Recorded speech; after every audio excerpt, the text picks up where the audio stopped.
मगर कामयाबी आपको नसीब से नहीं मिलती, उसके लिए मेहनत ही करनी पड़ती। तुम्हाला काय करावं लागेल, मेहनत करावं लागेल, पण अशी मेहनत करावी लागेल।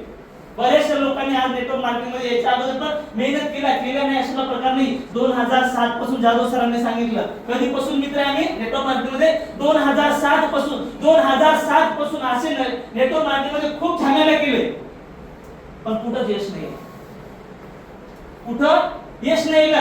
ही नेटवर्क मार्केटिंग इंडस्ट्री चुकीची मोजली साहेब असं ज्या दिवशी समजलं, जाधव साहेबांनी सगळ्यात धंदा सोडला आणि नोकरी केली। आजही ते जॉबवर आहेत। आणि मी ज्या दिवशी सुरू केली, ते एज्युकेटेड आहेत, त्यांचं शिक्षण चांगलं आहे, त्यांना जॉब दिला, माझं शिक्षण कमी, मला कोण जॉब देणार? मान्य आहे तुम्हाला? मग दुसरी गोष्ट, काय व्यवसाय करायचा तर पैसा पण नाहीये, पण अशा सिच्युएशन मध्ये मला माहिती आहे फक्त नेटवर्क मार्केटिंग हाच एक पर्याय असतो।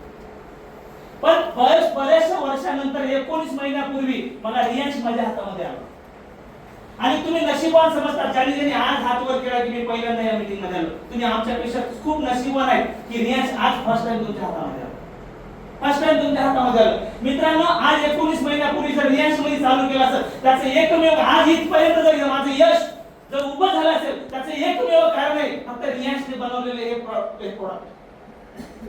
काय हे प्रोडक्ट? आज तुम्ही 4 लोकांनी रिझल्ट शेअर केले, आज का तुम्ही रिझल्ट शेअर केले, अरे आज तुम्ही हे प्रोडक्ट घेतलं आणि ज्यांनी दिलं त्या व्यक्तीला तुम्ही म्हणताय की तुम्ही माझ्यासाठी देव आहे, तुम्ही काय माझ्यासाठी देव आहे।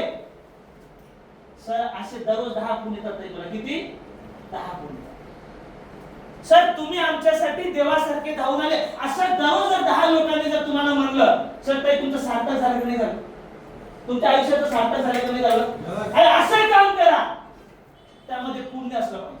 पैसा तर आपला कुठेही कमावतो, आज तुम्ही नोकरी करता, पैसा तर कुठेही कमावता येतं, पण हे काम असे की त्याच्यामध्ये तुम्हाला पुण्य मिळतं आणि बरकत आहे का की तुम्ही पुण्याचं काम करता। लाखो हजारो लोकांचं आयुष्य आज चांगलं झालं। आज 70 वर्षाच्या नंतर जी महिला आहे ना, तिला जर बायपास डॉक्टर करत नाही, त्याचं वय जास्त आहे, आज अमृतजीच्या भरोश्यावरती सर जिवंत आहे, असे 50 आजी आहेत माझ्याकडे, 50। सर मी प्रत्येक महिन्याला घरी जाऊन भेटतो, त्यांना अमृत ज्यूस देतो, त्यांना बायपास आहे, डॉक्टरने सांगितलं ऑपरेशन होत नाहीये, अमृतजीच्या भरोश्यावरती जिवंत आहे। त्यांनी रिझल्ट शेअर केले, त्यांनी मुळ्याचा रिझल्ट शेअर केला, असे असंख्य आजार आहेत ज्याच्यावरती आज अमृत ज्यूस काम करतं। एवढं चांगलं प्रोडक्ट जर आज तुमच्या आमच्या हातामध्ये असेल तर आपल्याला काम करायला काय हरकत आहे?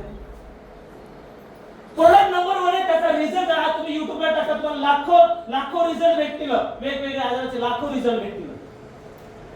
आज आजार दुरुस्त झाले, सोरायसिस सारखा आजार ज्याला कुठेच गेला, मी स्पेशली तुमच्या नातेवाईकामध्ये कधी पण एखादा सोरायसिसचा पेशंट भेटला ना तर मला फोन लावून द्या, मी प्रॉपर सोरायसिस वर जास्त काम करतो। काय करतो माहिती का, पैसा किती असू द्या, सोरायसिसला प्रॉपर आजही ॲलोपॅथिक मध्ये ट्रीटमेंट नाही।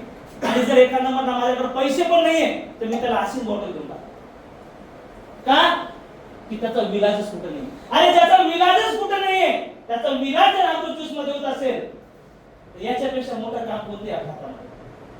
याच्यापेक्षा मोठं कोणतं काम आहे? मग असे आजार आपल्याकडे दूर झाले, कितीतरी आजार आज by report sugar, non diabetes म्हणून डॉक्टरने रिपोर्ट दिले, नॉन डायबिटीज म्हणून।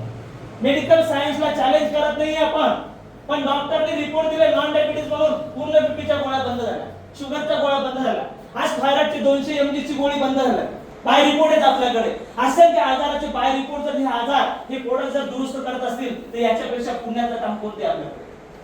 कोणते पुण्याचं काम करत आहे? म्हणून लगातार प्रोडक्ट चांगलं भेटलं, कंपनी चांगली भेटली आणि ज्या पद्धतीने प्रोडक्ट आणि कंपनी